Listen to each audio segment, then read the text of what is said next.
Hi, everybody, and welcome back to the LittleWins podcast, season 2, our season finale, actually. Um, Today, we're talking about sex.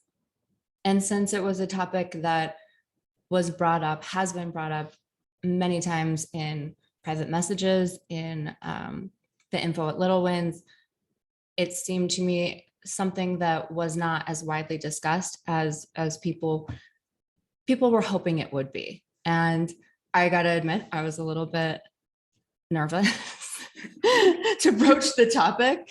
And I don't even know why, because usually nervousness is what fuels me. I'm like, okay, I'm nervous. That's an indicator. That means I should probably try it. And was delighted when my dear friend, someone who's also been on the show before, an incredible individual herself, disability rights advocate extraordinaire, amazing woman, Elena Anadolis, was willing to join me for this conversation. So we're going to make part 1, because we know it's a broad topic, part 1 of maybe a 3-part series. As females and femininity, let's talk about sex. Welcome, Elena Anadolis. Thank you so much for being here. Always, I love you. You know that. Accepting this challenge. It's not. It's good. We can talk about it. It's fine. Yeah, we should talk about it. And that was what was abundantly clear, is most people, and they didn't even have specific questions, which, by the way, if you're listening, here for your specific questions, please give them to me. We actually were supposed to have a gentleman join us, and I was excited to have a male and a female perspective, but that didn't work out. That's all right. We'll find another. And if you're listening and you'd like to be that male, holla. LittleWins, info at littlewins.com, or any of our social pages. Come on over and let's talk about it. Right? Yep.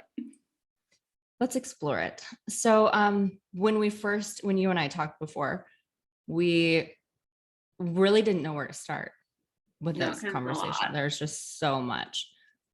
What I loved about our conversation, and I will keep our personal details private, is that you shared a story of an experience you had, and I shared a story of an experience I had. And while there are many factors that are different, there were so many commonalities in the feelings were the same. Yes. The feelings of vulnerability, the feelings of excitement, the feeling of needing to communicate with your partner. Those were the same. Lack of communication or lack thereof. Yes. Those were all, I mean, the feelings were exactly the same. The situations were presented, and given to both of us for different reasons, but the feelings were the same. And that's why I said to you, you'd ask me, what do you want to entitle this? Let's talk about sex and disability. And I said, no, let's just say, let's talk about sex. Because precisely. The feelings are, we're all human beings, and we will feel. And at our core and the foundation, those things that we go through, those experiences, have so many similarities. And it was such a beautiful conversation. But you and our conversation just flows. Like neither one of us, we just like, it just comes out. Right. Here's the truth and here's what happened. And gosh, it feels good when you can just let it out and then also come together in those feelings. So we broke our kind of set list, so to speak, into 3 main topics that we thought would be best to start with. And actually, by we, I mean you did that. And thank you for doing that. We wanted to start with something that I've heard.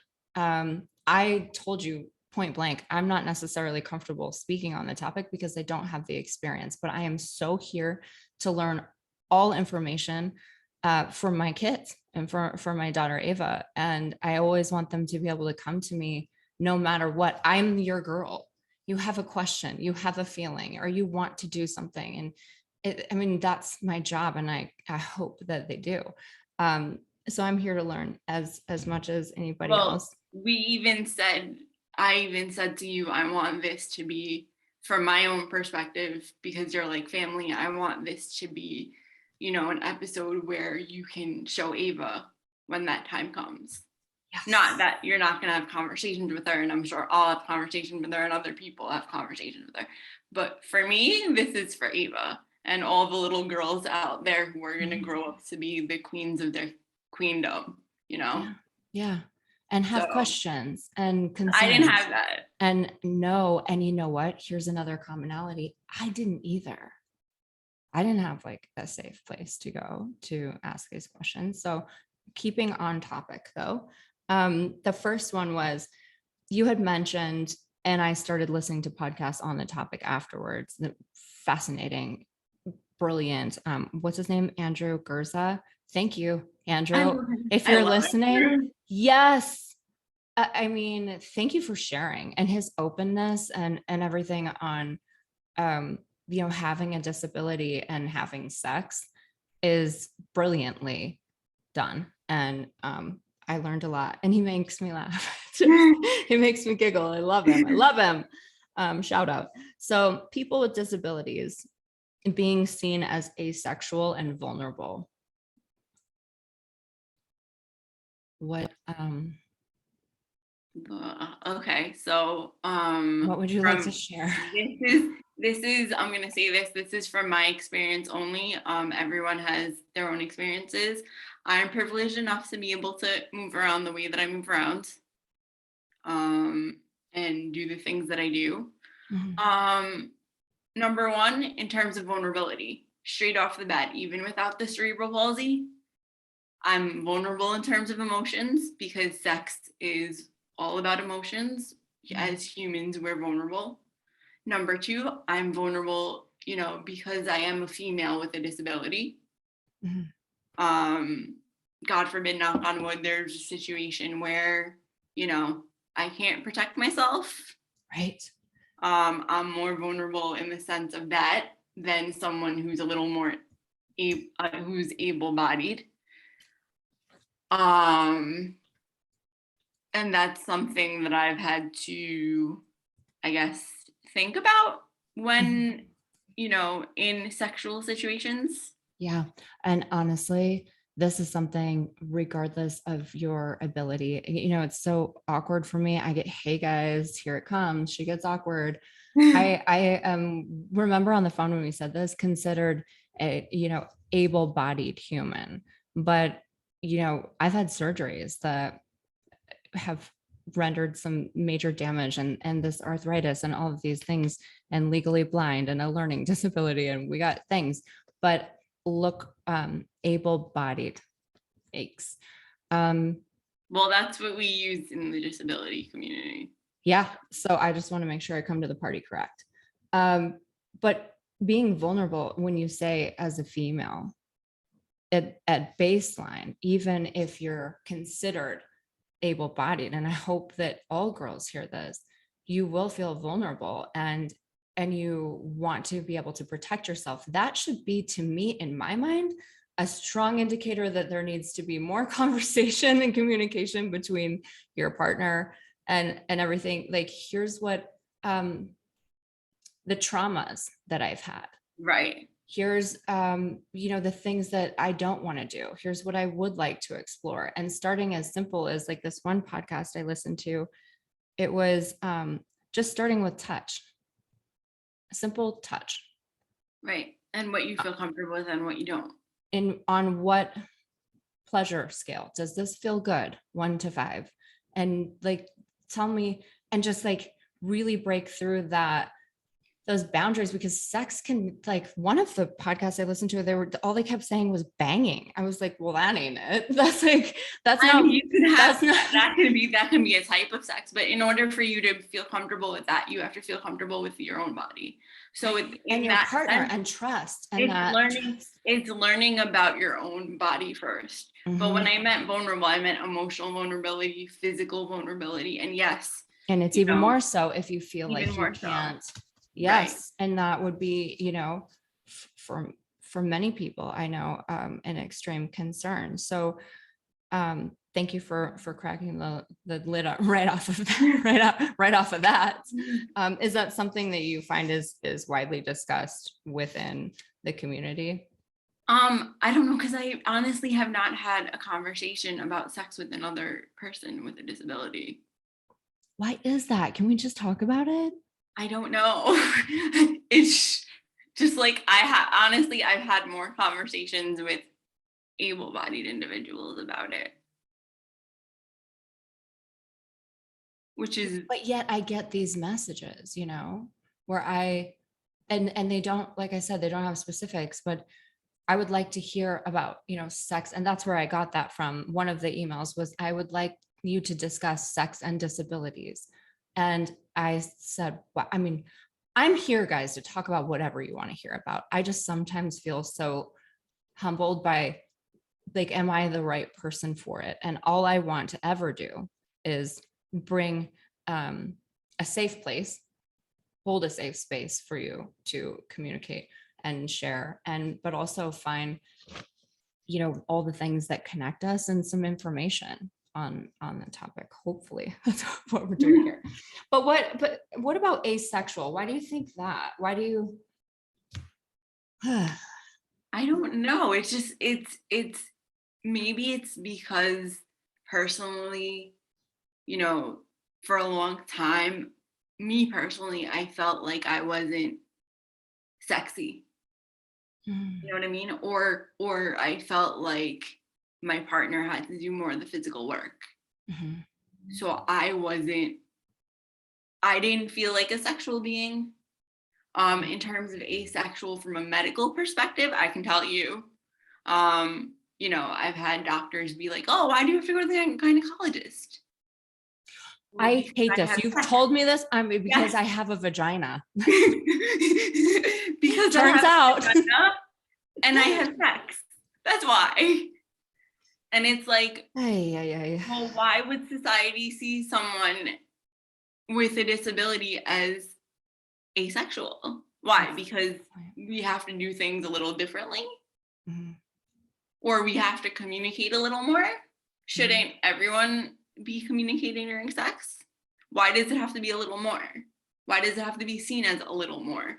Why does it have to be seen as a burden? Because that makes me feel like it's a burden, Oof. Yeah, you but know? it's not, but it's, so I don't mean in any of these things. I'm No, just gonna not go you. ahead I'm and just say, saying in oh my no, experience. I'm just saying in anything, in any response or statement that I make, I am, one, not a medical professional. I am, two, not really a professional of anything. I'm just another woman You're a who woman. has had, you know, Experiences. a little experience. And I have 4 children. Okay. But I can relate, and I don't want that to offend anyone, but I can relate in the feelings that you just mentioned. After being, well, now I was pregnant. I was like, not, I'm like, how could I possibly have sex after being pregnant? I have this massive C-section scar. Like, what would be sexy about that to anyone? And that insecurity, you know, that's what we're going to talk about next, but in body positivity, but we could just like bridge it a little bit here. In that kind of communication, in being able to say to, well, I've always thought it's kind of weird that people can have like sex and then not be able to talk about real things. It's like, Yeah, exactly. like that is kind of the most intimate form of physical interaction. Yeah, but there's also emotional to it. There has to be. I Well, don't and care. that's good sex. Right. That's mind blowing. Connection. Yeah. But you have Right. to be comfortable enough, feel safe enough to be vulnerable enough, from With my yourself and opinion. with your partner. Mhm. Yeah. And It starts with you. it took me a long time to get there, because You do. you just, you know, you have these things with your body, and we get all like screwed up from baloney and Or other propaganda, and experiences. yeah, and other experiences and past life traumas. Like, we could go on, but to just sit with yourself for a second and be like, where is this feeling coming from?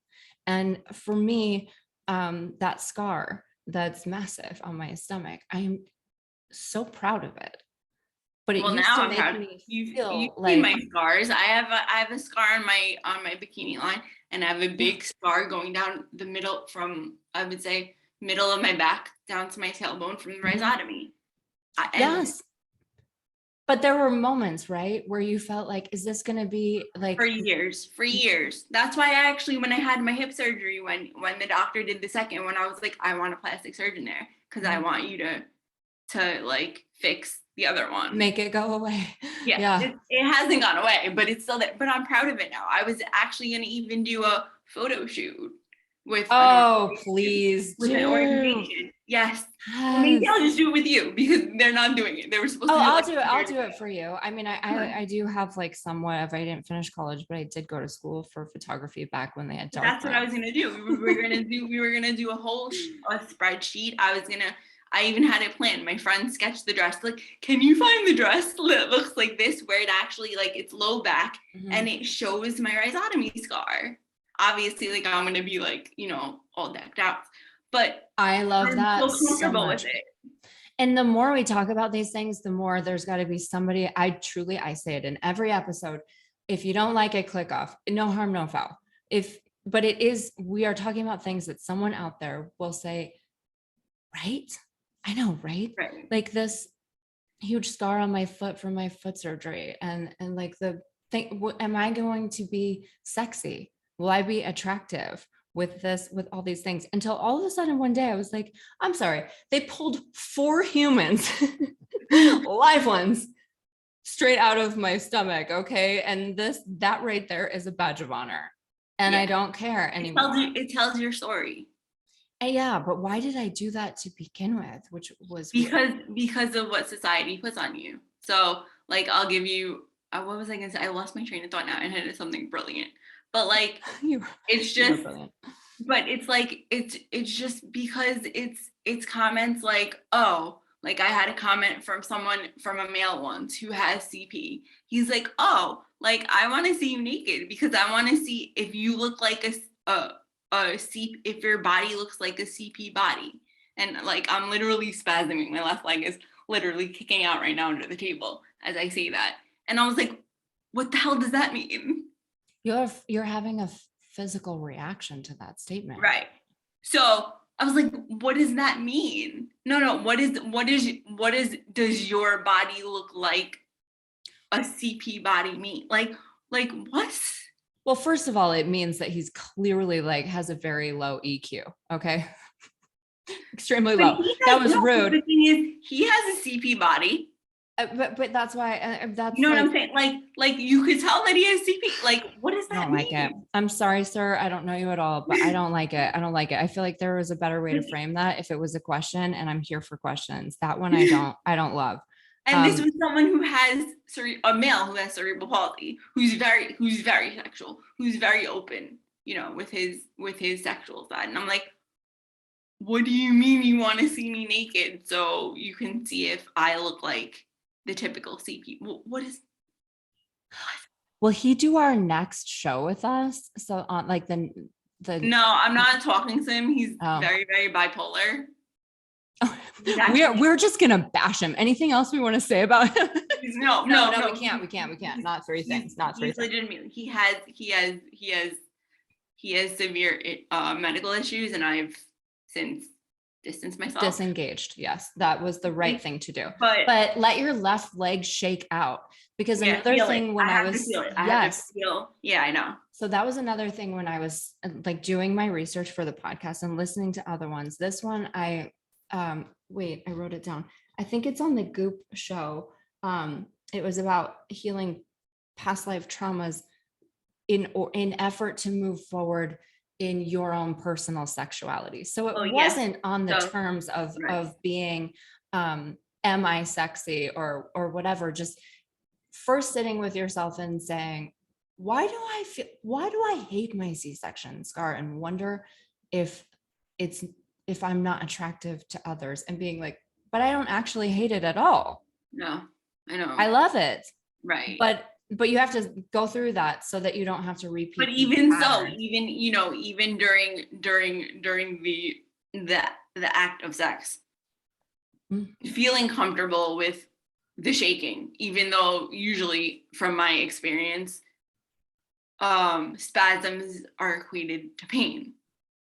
Right. Right. So feeling that discomfort and sitting in it and then saying, okay, it's fine. You're in a protected space with someone that you trust, someone that you can communicate with. You can go through that and let it ride out. And in the end, there's just going to be this amazing feeling. But in order for you to do that, you have to feel comfortable within yourself. Yes, first, and then that communication. So that's another thing. I forget which episode of Andrew Gurza's I listened to. I swear it was something that we don't say on the show, but it was like effing Andrew Gurza. It's something along those lines. But it was cool because it was him and what a sexual partner kind of going through what that experience was like. And I had some major takeaways from that. As a quote unquote able-bodied person. Well, able-bodied straight person, because Andrew is right. is a gay man. Right. But like I'm boiling it down to it like its simplest form. And those are complexities because the simplest form I think we can all relate to no matter what your preference or what I love that they did is they discussed how they were, like sexting, talking dirty and building up a fantasy. Like, I think, people do. I mean, I hope they do. It sounds like fun. But that they always had in tandem with that, this line of communication was very understood that, look, if when you get here, you decide this isn't something you want to do, we're cool. Yep. And that, like you said, with spasms, I have to be laying on this side. This is what it looks like for me. So that was already clear and established. And there weren't, wait, a not awkward sexual experience. But going back to that is from my experience, when you try to have that conversation with people, this is from my experience, that scares them away. Mm-hmm. Yeah, but how does that make you feel? Like maybe that makes me feel asexual and not sexy and not wanted. See, that's what it is. See, we got it now. You try to have these conversations with people and they're just like, why are you explaining this to me? And it's like, well, why not? Instead of flipping it back on you to feel asexual or not sexual and not sexy, can we flip that perspective for 1 second? Because anyone who would originally be interested in being intimate with you and would turn on a dime when you are being intimately in conversation with them, that to me is kind of not sexy at all. That makes you not sexy. No, yeah, exactly. But I don't want you to take that all on you. No, but that also makes me question, like, you want to be intimate with me. Why? Because you find me attractive, or because you've never been with someone with a disability and you have this like expectation, or you think that the experience is going to be like so different that you want to experience it. So ultimately, how did that work out? Did you meet up with this individual, or that was just the one we were talking about? No, that was someone else. That's just in general, like these days, like unless I'm in a committed relationship, that's what it's been. It's either been we're having these conversations and they haven't panned out much, or I want to be intimate with you because I've never had sex with someone with cerebral palsy before, so I want to see what that's like. Ew. And I'm just like, what? Oh gosh, gentlemen, please. Anyone who's like, anyone. Well, it could be ladies too. Yeah, I'm like, gentlemen, ladies, people in general, like that ain't it, folks. That's and then they go forth and say, well, it's too much work. Well, but I explained it to you. It's too much work. I'm sorry. All these like one-liners, they're just coming at me. I feel like the hits just keep on coming. I'm like trying to process them as quickly as I can, but yikes, no wonder. And honestly, to anyone who reached out to me, I'm honored who left anonymous messages saying, I'd really like you to talk about this. And trust me, guys, I'm learning too. I'm ready to crack this wide open. I'm getting started. I'm getting my footing, and I will happily talk about anything. But this is an eyes wide open moment for me too. I can't believe anyone would say, I want to have sex with someone with cerebral palsy. All I heard in that was Well, they I. said cerebral palsy because I have cerebral palsy, but But they're not talking about like disability. Yeah, but also that sex is about coming together. Like, Well, for them it wasn't. That's what I'm saying. It was a wham bam thank you, man. You know what I'm saying? No, gracias. Don't let the door hit you in the ass. Like, yeah, that sounds like what do they call it? I heard this once, it made me laugh out loud. I overheard it walking by a cafe in a mall, and it was so spectacular. It was this girl said, well, I'm talking about STDs. And every time you hear that, you're like, and the other girl said, wait, yeah, I thought that's what we were talking about. And she said, I'm talking about sexually transmitted demons. What? And I was like, yes. I mean, if they're coming at you with the wrong intention, that's something too. There you go. Okay. That's a new word I'm putting in, new phrase I'm putting in my vocabulary. It's like these snippets you hear when you're walking by places where you're like that. I was meant to hear that. Like, I don't know, maybe I'm not going to say that, like, I don't have moments where I just want to like screw. Are we allowed to say screw? I think we can say fuck. We're just going to say it, Bang. Like, I just want there are times where I just want that animalistic, like, well, that's devour me kind of, there are, and I don't want to have those conversations, and if it works out, it works out, great, because I'm human. Relatable. But I'm sorry, show of hands, anybody else not ever feel like that? I don't think so. No, and I don't want to explain. But it has to do with your partner. And when usually when those situations come, in my experience, it's, well, it was too much work, or it sounds like too much work. Well, maybe that's just natural selection in a kind of way. Like, it doesn't mean, and I'm not saying that to take away the pain, but what if that means it kept you from more pain? If that immediate response, like, imagine if you pushed through that. Right. Yeah. That sounds. It happened for a reason. I think it happened for a reason. Again, not a doctor, psychologist, medical professional. But as a woman, that to me would be a hard no. Like, but as a woman, it's like, really? Goodbye. Yeah. Sexually transmitted demons. Exactly. Exit stage left. like run. Okay, so with people with disabilities seen as asexual, I'm really glad that you shared. Thank you for sharing that personal story about even going to the gynecologist. I think that's very eye-opening for so many people, especially women who are like, but she has a vagina, why wouldn't she go? This is what you're dealing with. And that was one gynecological experience. And then after I changed my doctor goes, so how many partners do we have now? Do we need to do a panel? And I'm like, oh no, she thinks I'm a whore. But then again, I'm like, no, actually, she thinks that I'm a sexual being. Wow. And that's allowed, by the way. Yeah. No, I know that it's let's allowed. Free the sexuality. It makes my heart smile. You know what I'm saying? Did you just see my smile? It's like, oh, Dr. So-and-so, I love you. Like, thank you, For seeing me as a human. Right, exactly. For seeing me as a woman. A woman. Yep. Yeah. More doctors like that.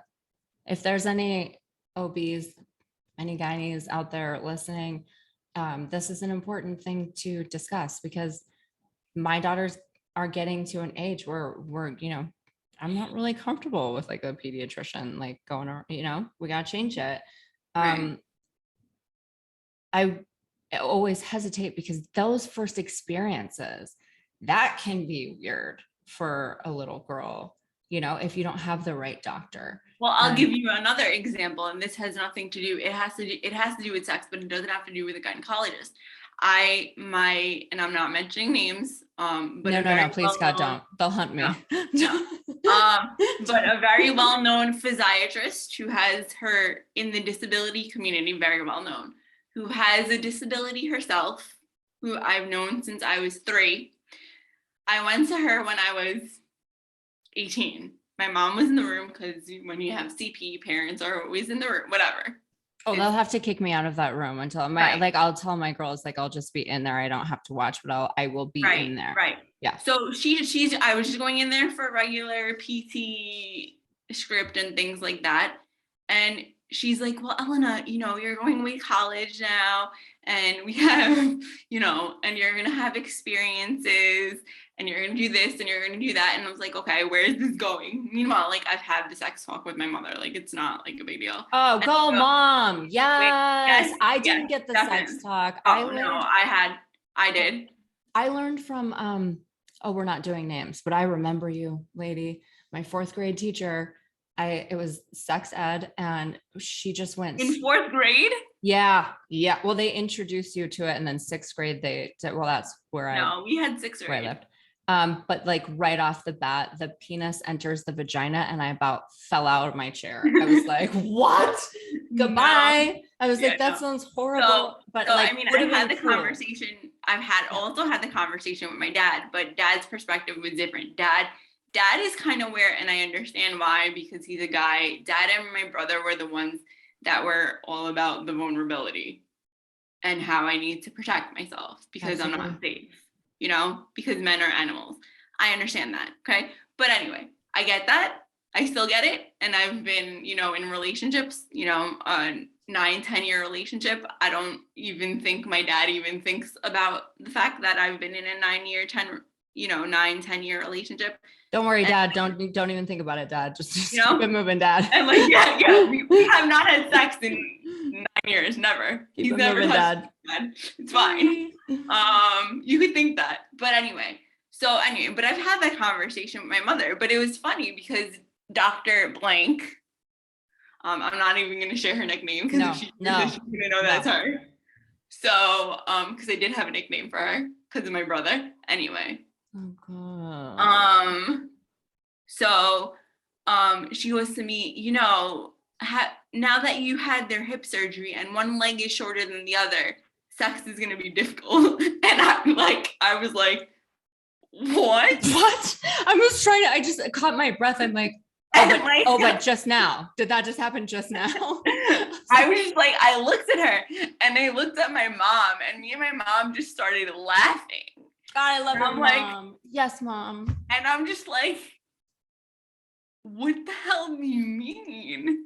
She's like, well, you're just going to have to figure things out. I was like, I'm going to have to figure things out anyway. What does a 1-inch leg discrepancy have to do with anything? Yo, we trying to figure it out. So it's just like, she's like, you need to go back to the orthopedist and ask him. I was like, I'm not asking the orthopedist. You're the one that brought it up. Like, what are you talking about? And we're also triaging issues. Okay. So like with a leg length discrepancy comes all different kinds of things with your body alignment, with the shoes you wear, with the way that hello, it's not the only thing, lady. Right. What about my rhizotomy? Come on. Yeah. My rhizotomy?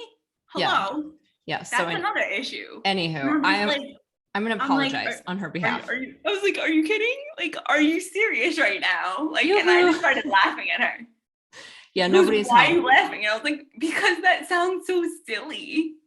That's absurd, lady. That's absurd. In the laundry list of things. And I love you. Because if it wasn't for you, like, I wouldn't be where I am, you know, physically. And I look up to you because you're a woman with a disability and you run one of the biggest rehabilitation centers in New York City. And you're a rock star. She doesn't anymore, so it doesn't matter. And there's thank you for being a rock star, but that's not it. You're a woman. Yeah, that's not the hill we're gonna die on. That's definitely not. Well, I'm sorry that happened to you. I've had some super weird conversations. So then I'm thinking to myself, like, and I said to my mom after I'm like, Mom, is there any truth to that? Like, I'm sitting there questioning, like to what? Like you wouldn't be able to orgasm, or you wouldn't, like, what would? I don't know. She's just Yeah. like, you just have to figure out position. I'm like, but I have CP. I have a disability. I'm gonna have to figure shit out anyway. Already figuring it out, sis. Yeah. Wow. Yeah. Elena, I am so sorry. That's baloney. But also, I've had, like, I don't think there's a woman out there that hasn't had a strange OB encounter where She you're wasn't just even like, an OB. She was a physiatrist. oh, the physiatrist. Oh, that's even worse. Yeah, sorry, I forgot that detail. But still, physiatrist. Yeah, bless you. Wow. Sorry, What I want to, I had to share that. I love that you share anything. We are all grateful, right? Because I could Yeah. share my own stories, but it wouldn't be the same. That's not who asked me, right? They weren't asking me. They wanted me to talk about it with someone else who would share. And that is, I'm so grateful to be you. It's awesome. But to wrap up, like, people, and we can expand on this because we're going to do 2 more on sex, unless we need to do a whole freaking season on it. If you need to hear about it, folks, we're going to talk about it, but we're going to do 2 more for sure. So wrapping up, people with disabilities being seen as asexual and vulnerable. I thought this one thing that I heard on, it was another podcast called Erotic Blueprints, and the communication that calms the nervous system, which is something that we all obviously can relate to when you're shaking in like those first experiences. But even the leg shake, when you were referring to that really lame thing that nerd said to you, that's your nervous system.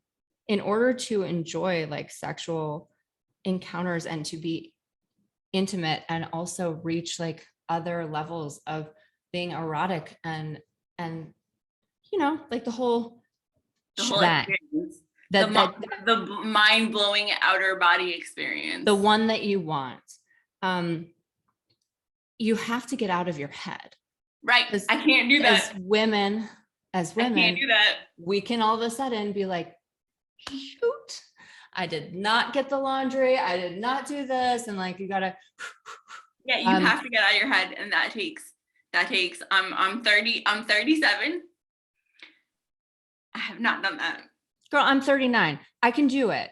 But here's what really connected with me in this statement is that it's the communication part that can help calm your brain. Exactly. So it just, every single one I listened to, blogs that I read, because I wanted to come to this party correct, it all roads led back to being vulnerable first vocally or or emotionally, the way that you communicate and you say, these are my hard stops.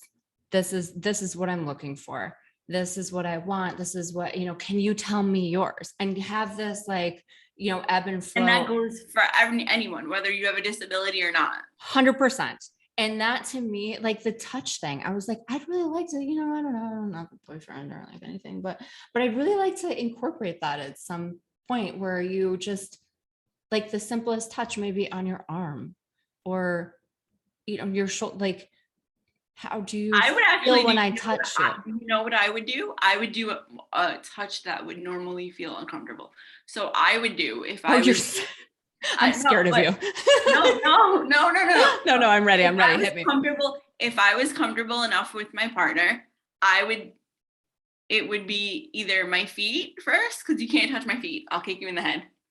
Straight up. Yeah, I'm same. I'm not into it.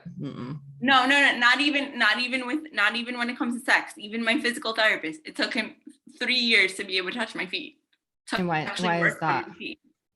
I think it's a sensory thing that has to do with the rhizotomy. I have a sensory thing from my foot surgery, and it's nerve pain. Yeah. Like if you want to massage my right foot from my, I'll kick you here. Literally. It's nerve pain. And I love that you are offering to massage my feet, but I'll kill you. Like it actually doesn't feel good at all. It's like chewing on tinfoil. Hate it. Right. So yeah, it's communication, folks. Turns out you might be able to get out of your. But what I would have them do is touch my rhizotomy scar. Yeah. See? Because that's an uncomfortable. It's not painful, but it's uncomfortable. And then And if you if you're don't like the way that they touch, then you then communicate that. yeah, but because everything else is seems okay, you know, because you've done that before. You've made out. There's been what do they, Oh, kissing. I love kissing. you know what I'm saying? Yes. So yeah, Yeah. but like for me, the intimacy starts with me saying, hey, Mhm. yes, you can touch the rhizotomy scar. Yes, you can touch my hip scar. No, you cannot touch my feet. Just like don't. Yeah. But those things you can touch. And then flipping it to them and saying, how do you want me to touch you? Yeah. Where would Exactly. you like to be touched? Right. What feels good to you? And like Right. entry, like an entry level first chat about sex on the LittleWins podcast, like an entry level conversation with your partner, like, hey, so let's start at ground zero.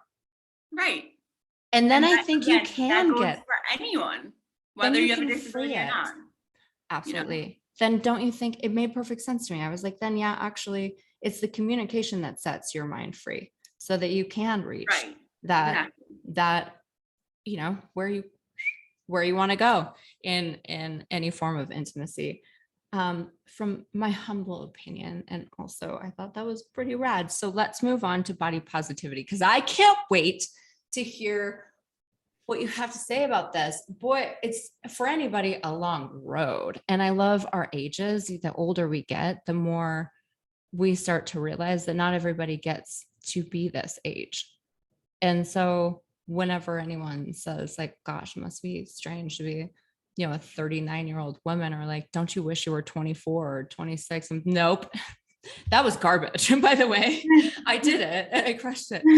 But the older you get, the more appreciation I think you have for your body. And there's like an inherent almost empowerment I felt the older, like having children, and the more that you can do, you look at your body and you think, go girl, look what I can do. So how does that relate to you? Right. So my body positivity honestly did not start, and you know this because full disclosure, folks, I sent Lexi pictures. Yeah, but we have that kind of relationship. They're in the vault. So yeah, we have that kind of relationship. But I didn't start doing that until after Elizabeth died, about 2 years after Elizabeth died. And my guy friend, who I had a major crush on in high school, who's now married with 2 kids, but still, says to me, Elena, you're beautiful. What is wrong with you? Like, you're beautiful. You are. By the way, I wanted to add that, but I didn't want to interrupt you. You guys' pictures, I was so proud of you. You look so stunningly beautiful, but it comes from your eyes. It's not just like your body or how you're, and that's all like amazing. It's coming from where you felt like, yeah.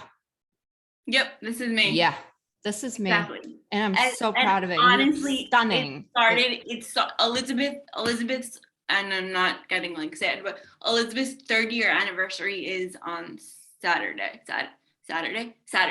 So it started about a year ago. I know. And I actually started taking pictures of myself in lingerie and in other, situations, and my partner goes, why are you doing that? Like, are you showing them to people? I'm like, no, I want to see me, and I want to be comfortable with me. Expressing and yourself. I want to love me. And it wasn't about, there's a little cellulite here, or this doesn't look right, or that doesn't look right. It's, I am beautiful. Yes. He's like, but I tell you that all the time. It's like, yeah, but I have to feel it. And the way that I need to feel it is by taking pictures of myself, even if I have to look at it. I love that. I mean, again, I don't see any harm in that. That's like, you do what makes you get in your body and feel you. And sometimes there's something about a photograph where you're like, I mean, I actually looked way better than I felt I did. Right. Exactly. What's that about? I don't know what mind Jedi trick is that. And before I would honestly, and I said this in the other podcast, and you apologized for me. I said this to you. I said, I never looked at myself in the mirror. I know that, but that makes me cry when you say that. But when I did, I'd be like, oh, this looks like this because I have CP. You know what I'm saying? Mhm. This looks like I would pinpoint any little thing, and be like, oh, my thighs look like this because I have CP. My leg looks like this because that's a CP leg. That's internal ableism, and I know that. You know, society and experiences have made us have internal ableism, and that's never going to go away. But as long as you're aware of it and you make yourself aware of it in the moment and you change that thought, because a thought is only a thought, it goes away. That's all that matters. But I don't do that anymore. I mean, there are times that I do it. Well, But yeah, of course, but you don't, but that's not your first thought. You have to retrain your brain, like, goodbye, monsters, go away. Yeah. It's that Now it's is just not, like, I'm taking this picture, and guess what? I look damn good enough to send it to one of my good friends and be like, yo, what do you think of this? I love it. So when Ava gets there, when you looked at your thighs, like the first time, and your legs and whatever, what can I say? You're beautiful. Well, I say just the that way you though. are. Oh, I say that every day. She is. But you know me, I think people think that I'm joking or that I'm overly, I don't know. I've been called all kinds of things. But ask I her truly why. think But people you are can ask beautiful. her why. Ask her why she thinks that. What is it about the shape of her legs that make her feel that way? So this kind of came up the other day I think I told you this on the phone. Was it like in December when we were talking, just like our holiday catch up sesh? It broke my heart. It is along the lines of like seeing your body and sexual, but you just seeing your body in general and being also in it, and the weird thing that happens in a photograph and real time from your vantage point. So she got home from school and she started throwing markers. Okay. Well, none of my kids get to throw markers. Okay. Unless you're going to pick them up. There are different ways to express frustration. But if you're going to throw markers and you're not going to talk to me about it, then I'm going to throw markers too. And then we're going to make it a marker throwing party, and I'm not scared. And then we're going to unpack it later. I don't know. I'm not a parenting genius, but that's what I do at my house. So I said, what's going on? Like, what's bothering you? She said, I hate my stupid hand. I'm going to try so hard not to cry because this one's tough when these things come up. But it's her right hand that's, severely impacted. And her right hand can do so many things that she didn't think they could do years ago. And yeah, okay, so that sounds like a basic mom thing to say, but look at what righty can do. That worked when she was 3 and 4. And then she remembered. Like, we've trained righty to be able to hold. We even gave her the name righty because it's cute. It's kind of like, Lisa Left Eye Lopes. Like, what was that? Like it's got like a rap name, righty. And that worked. But now that she's 8 and she's pissed as hell. Why is she pissed though? Is she pissed because of the way that it looks, or because she's not able to use it the way that she's able to use it? That's why this is different, because it was, for the first time, it was the way that it looks. And so I haven't seen it. So describe to me how it looks. I mean, to me, she has 5 fingers, but you're talking to someone who has major arthritis. My hands are swollen all the time. Okay. I am not a hand model. Look, and I don't mean this in it looks like there's no muscle tone in it. It looks so almost like boneless. It's like limp. Yeah. It's like someone it's like someone who's a hemiplegic. Yeah. And it's but limp. Also, we need to use the thumb supinator, like to keep her thumb from going under. But we've been using that since she was 3, which is baller. But this rage, okay. So I said to her, and I don't know, Elena, that everything I say to my kids comes from the depth of your heart. I know. But I said, look at my hand, baby. It's purple, it's swollen, there's white spots. It's like, it ain't cute. I'm not a hand model, but it functions, okay? But let's take a picture of our hands next to each other. Good move. And that's what changed it for her. See? Is the way she was viewing it was not what she saw in the picture. And she was like, oh, it looks just like Lefty when See? it's laying flat. Right. And I'm not at all saying that her feelings were not valid and that there is a difference in the appearance of her right and her left hand. But like, let's not get totally caught up in it for a second, because there's going to be harder things for us to battle. So that was my tangent on, I love that what made you feel good was a photograph, and you just knew it inherently. You said, you know what? I'm going to take pictures of myself in lingerie, and hell yeah. And I saw him and he looks stunning. Thank you. I also accidentally sent it to one of my other friends when I was supposed to send it to a guy. Don't do that, people. Don't do that. But I'm glad that I sent it to her. Mm. Then it went to her instead of anyone else. Yeah. Like, no, it's just, honestly, it's photos. It's photos in lingerie. It's photos of, so my favorite body part, honestly, which is really funny because when you take a side photo of it, my rhizotomy scar shows.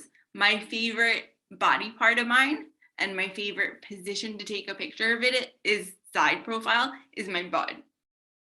Right? But my rhizotomy scar shows. That's some warrior shit right there. Right. So that I would have to say that's my favorite picture that I've taken of myself. Why didn't I get that one? Which is weird. I did send you that one. I did not get that one. I'll send it to you after this one. No, not to be creepy, but like, I love it. Sounds beautiful. I want to turn it into a black and white. It's like, but for body positivity. But that's my favorite. That's my favorite. Out of the two that I sent you, that's my favorite one. And it's really weird because the scar's in it. It's you, babe. And it's fine. And I'm fine with that. But it's like getting older, like we said, and realizing that, okay, so do we want to be 24 again? Not really. Like, why go back levels? Look at all this shit I just did. And I got to be here, and not everybody gets to be here. And okay, so I have some battle wounds, and there is some form of power. But it's fine because it tells a story. But does that not my story? And doesn't you feel power in that? I'm a warrior. Incredible. I'm a warrior. And I feel I'm a beautiful queen, warrior queen, and that's fine. And there's a lot of sexual energy in that power that I feel too. Like when you really step into yourself and you own up to like these bumps, these bruises, this is what it looks like. This is where I can be touched. This is where I can't be. This is real. But taking into account all of the stuff that you've been through that got you to this moment, and you can communicate it. And if that one nerd can't step up to the challenge, beat it. Okay. Or the other one, or whatever, whether you have a disability or not, whatever male, whatever not female, here for sexually transmitted demons. But there's so much sexual energy in that for me when I feel like, wait, we're doing it, and being able to speak with other women and level on our commonalities, regardless of sexual preference or gender or ability or all the many experiences, things that people that think separate us. I honestly think they separate us in one way, but I always think you can find commonality in anything, without a doubt. And within that, there's just so much power and so much peace. So I love your body. What else? One more thing on body positivity. What else would you say to the people if they're just, let's say they're just entering into, I don't want to not like my body anymore. Explore it. Boom. Wait, you know what? Explore it. So on the, I love you so much.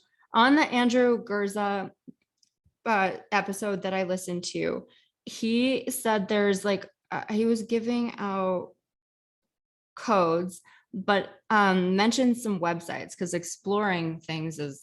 Well, he's also, I believe he's also, don't quote me on this, but I believe he's also coming out with accessible sex toys. Oh, Andrew, I hope you do, you hero. I think that's what I'm hearing through the grapevines. Well, I'm a huge fan. I'm like, I've which listened would also work for people with arthritis. Boom. See? So inclusivity. In a perfect segue into our final topic in just our first episode on sex. he has like toys, like the bumpin' joystick. The bumpin.com is the website. Sex tech, Clone a Willy. I thought that was kind of clever, but we need to really shake it up a little bit and say, absolutely a number one. It's sort of like they say, you can't love another until you love yourself. You So can't like tell seriously, someone. the so I had my high school, and if my classmates listen to this, my high school sex ed teacher was actually a midwife. Okay, midwife. So she said that when her kids got a certain age, she gave them a mirror. Oh yeah, go look at your vagina first. Explore, touch yourself, oh yeah, like just explore, see what feels good, see what doesn't, just do it. We're not here to unpack all of the psychology behind that today, but in my exploration of just listening to other sex podcasts, I could not believe how many people were and how old they were who had never looked at their own vagina or their own, genitals in any way, shape, or form. But why not?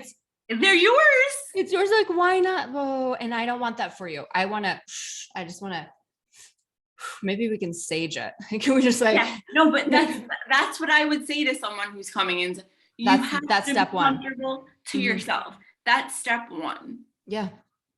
Get to know yourself. And starts with a mirror. I'll be honest with you. I didn't start doing it I had my first sexual encounter before I even did that, Mm-hmm. Yeah, no, I remember that. It was the conversation we had that we'll unpack it a later date. But yeah, you have to start with first looking at it. Step one, see yourself, get to know it, explore it. And then my first orgasm ever was with a small vibrator, but I just didn't know how to do it. I didn't know. I didn't have a sex class that helped me understand. Well, now we have YouTube. Yeah, but we didn't have that at my age. But can we all just and relax a little bit, because this is it's just part of being alive. And I think the more that we communicate and we do find these commonalities, the better off all these kids coming up after us, or even women our age, or God, please, anybody will feel about just talking about sex and sexuality and their bodies and being in their bodies. I think it's a societal thing though, because I feel like from my experience, growing up with a brother and growing up around males, it was okay for a guy to jerk off. That's what made them male. But have you ever heard of a girl playing with herself and that being okay? Has anyone ever said that? No.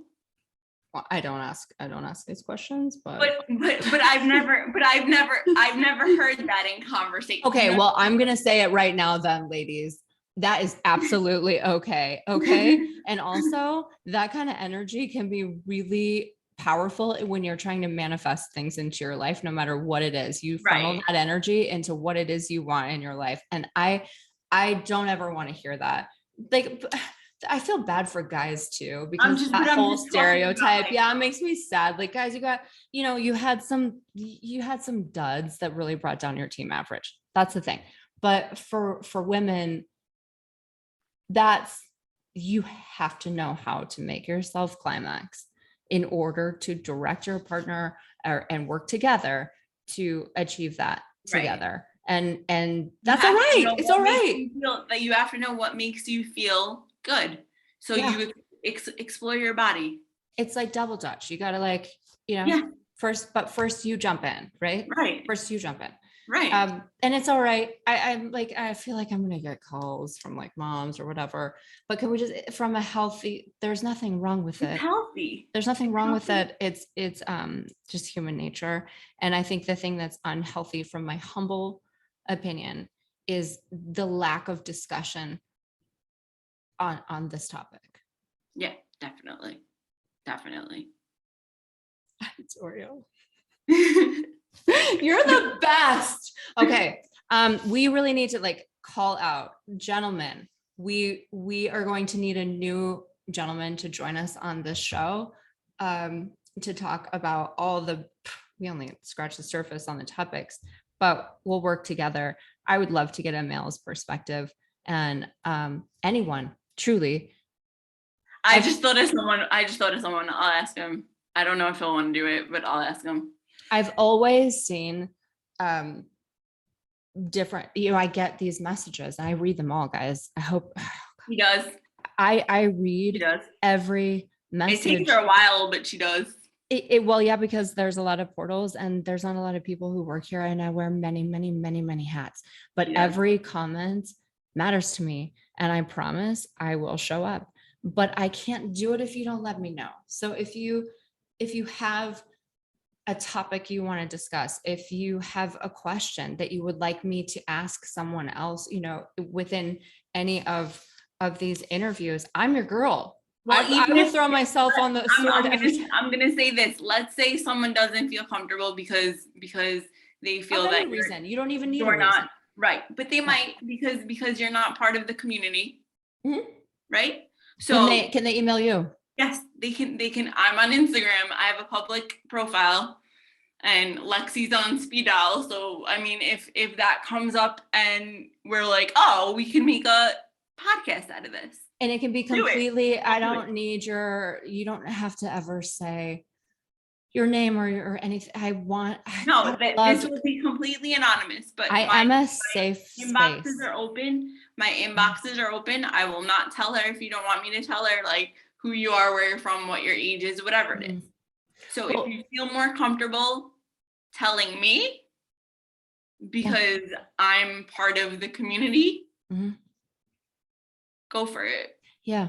And if you don't want me to be on the podcast at all, and you want Elena to do, I'm here for it all, guys. I'm not like, I'm trying to insert myself in anything. And this is her podcast, it's LittleWins, but Lexi and I have a lifetime partnership. We do. And I'm just one of the many windows of this army of fascinating and brilliant people that we built into the world of disabilities, because I've come to a point in my life where I'll talk about it all. If I won't talk about it on the podcast, I'll talk about it with her, and we'll figure out ways to talk about it without me actually having to share details.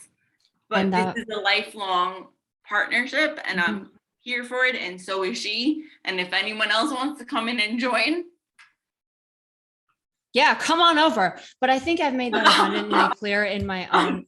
I'm talking like it's my podcast. It's yours. I'm like, sit down, Elena, sit down. But like, I truly have thrown myself out there. I knew I had to.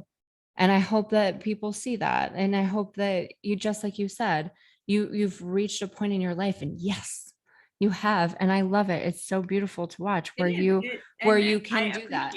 I appreciate that you're recognizing that. I couldn't start a company originally from my daughter, and then every person I met after her, without saying this is why. And it was vulnerable, and it was gut wrenching and really hard sometimes. But the more, every step, one foot in front of another, I met you, and then I got to meet another, like these people, we find each other, and we find each other for a reason. And it's been really rad, but there's nothing I won't talk about. Remember that one question I told you, someone asked me, like what my sexual fantasy is. And I was like, I don't think, remember like before, I was like, I just really don't think people want to hear that, but maybe I'm wrong. If that's what you want to hear, we're going to need it in the inbox. Like, you can't sit there and be quiet. I have sexual fantasies. My sexual fantasies are based on who my partner is, but that's just, and then my mind wanders, but maybe that was just spam mail. I don't know, but don't threaten me with a good time. They think I won't talk about things. I absolutely will. Guys, she will. but I'm not going to, I won't be jumping off right there. Okay. No, we're going to have this. I love this conversation. I think it's so important to just start with the very simple, especially God, and the way that you framed it too, and our understanding and our love for my children and all the little girls. Well, I That's it. told you, I said, if it's not for the community now, I said, I'm going to do it for Ava because I want your daughter to be able to look back at this and then come to me and be like, well, Everything. what did you mean? Everything. Have things changed? Yeah. And that's only because you told me that when she watched my CPF thing, she smiled. And she doesn't even know me personally yet. Yeah, but she kind of does now from like watching you a lot. I feel like she kind of does. Plus, yeah, she has a sense of, she just knows, she knows. But that was so important. If that was all anyone got from this podcast, just popping the top on the simple concept that maybe so many people don't understand, that viewing individuals with disabilities as asexual or non-sexual or whatever the verbiage is, that because I feel like there's a lot of different terms there, that we're all animals, right? Okay. Right. We all have that instinct. Yeah. So not alone, but body positivity and the way that you, in the moment that you decided to really settle into your skin is so powerful to me. That's why I got all choked up and you looked at me like that. Right after Elizabeth's passing, and really saying, you know what, I'm still here though. Right. And That's what it was. I want to. That was another way of saying I'm here. This is why I love you. There's so much power in that. And then we'll get off. Do you know what I almost said? We'll get off on fetishes later. Pun intended, folks. Yeah. Well, it's a family show. Okay. Thank you, my lady. As always. I'll probably call you in like 5 to 10 minutes. Okay. But I think we did it. All right, we're good. Good starter. This one as the last one, and probably everyone moving forward, is for Elizabeth. You're making me cry now. I love you. I love you. Together we do. Yep. Always.